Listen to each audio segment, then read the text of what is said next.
So far, we have seen two applications of public key cryptography. One, encryption to provide confidentiality. We have seen RSA encryption. And second one, key exchange, exchanging key over non-secure channel securely. We have seen Diffie-Hellman key exchange and same Diffie-Hellman key exchange with elliptic curve. Another application of public key cryptography is the digital signature. Digital signatures provide signature-like functionality for electronic world. Digital signatures allow to sign message in order to enable detection of changes to the message contents, means it provide data integrity. It will also ensure that the message was sent by the expected party, means it can be used for sender authentication. And it can also use to prevent the sender from denying that he or she sent the message, means it will provide non-repudiation also. Signing is performed by using private key, so this can be done by only private key owner. Verification is performed by public key, so everyone with signer's public key can verify signature. Let's see how digital signature works. Digital signatures are based on public key cryptography. Digital signature scheme typically consists of three algorithms. One, key generation algorithm. It generates private key and corresponding public key.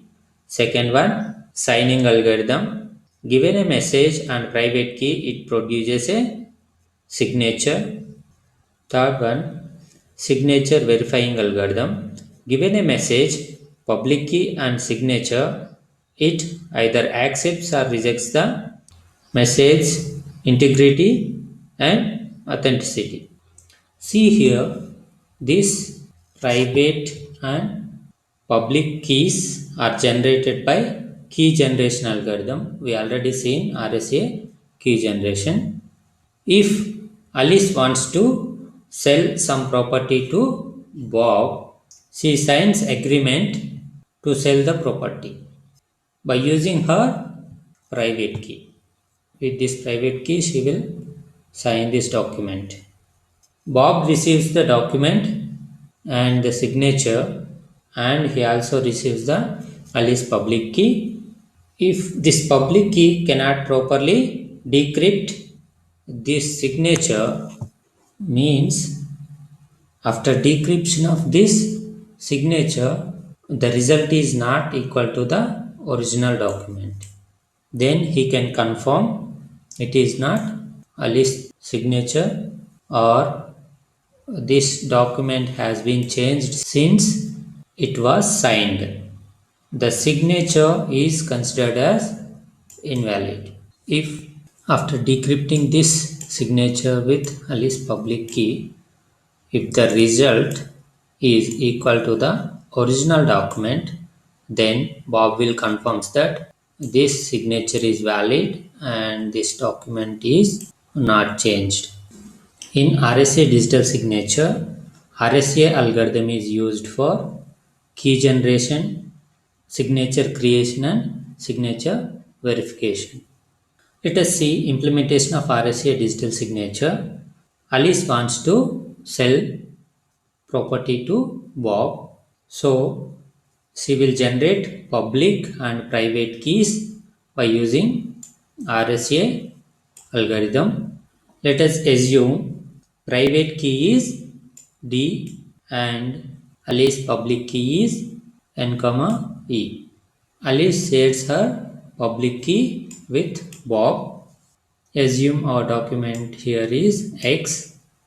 She signed the document by using her private key with RSA algorithm.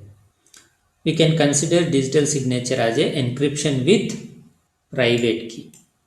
Usually encryption will be done with public key of receiver. So Alice will compute x power d mod n.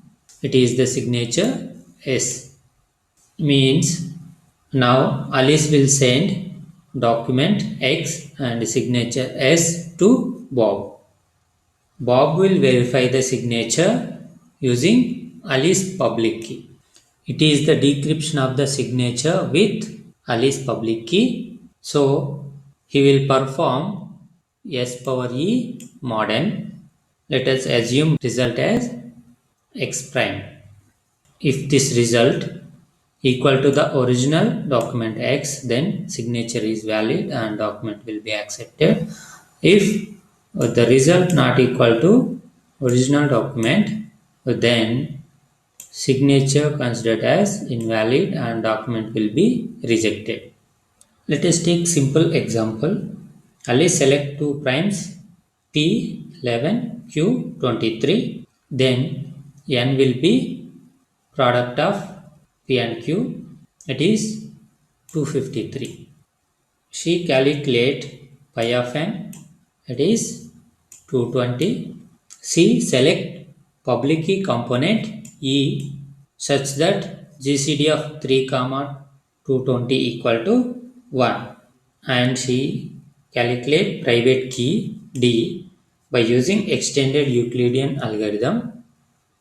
Then D will be 147. For more details about key generation, see the video RSA encryption algorithm. Now she has public key 253, 3 and private key 147. Alice will send this public key to Bob. Let's assume document X here is 111. Signing of the document.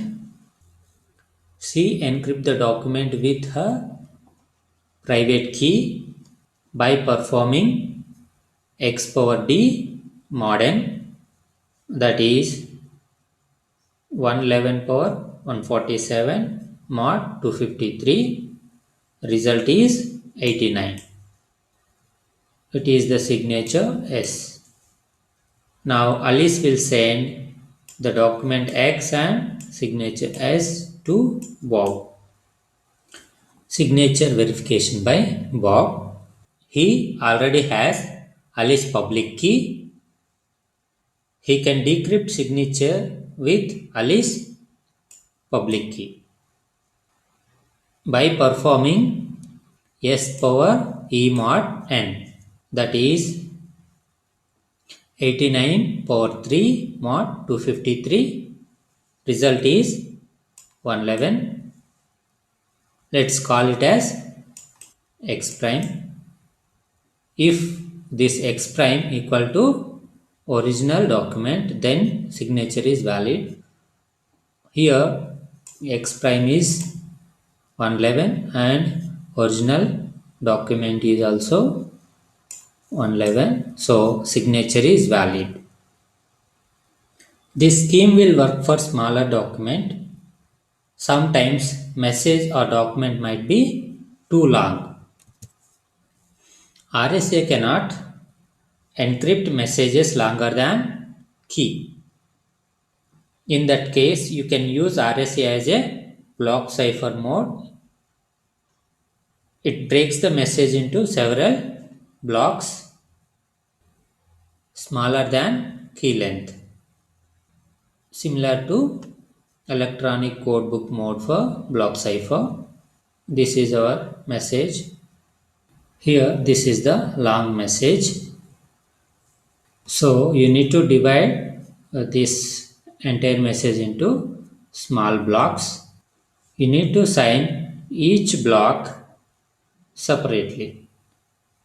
So, you can use faster algorithms like AES to encrypt blocks, and you can use RSA algorithm to encrypt this AES key.